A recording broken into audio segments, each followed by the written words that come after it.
اوس تپوس کړی دی چې د مړي فدیه د اسقاط څومره ده او څنګه ورکول پکار دي. مړي باندې که روژې پاتې یا مزونه پاتې قضا شوي دي نه، نو د هغې فدیه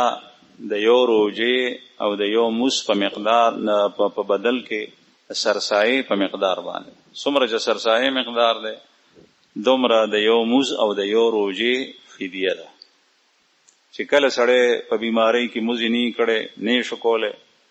او یا روژې ته پاتې شوی نو دی وصیت وکړي چې زما په مال کې دومره مزونه په ما پاتې دي، دومره را باندې روژې پاتې دي، زما په مال کې د دې برخه ورکړي. چې کله د ده مال وو او د وصیت کړی او د ته کول پکار دي،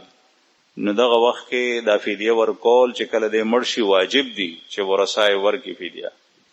او دا د وصیت په شان د په ثلث مال کې به وباسي. درېیمه برخه د مال کې به دا وصیت د ده ادا کېږي. البته که چېرې چا وصیت نه کړی یا وصیت کړی او مال نه دی پرېښی یا دواړه څیزونه نو بیا د ده وارثانو ته بهتر دا ده چې هغوی سره مال وي، نو د دې پلار او د دې مورث فدیه دې ورکړي چې هغوی ته پته یې چې دومره مزونه د ده پاتې شوي.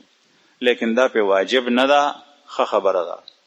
ځکه چې که د هغه غاړه په دې کې درنېږي نو دا پلار دی، نو دی ته پکار دي چې غاړه یې خلاصه کړي. او وصیت کولو په وخت کې او د مال په وخت کې واجب ده چې دانی نو بیا واجب نه ده.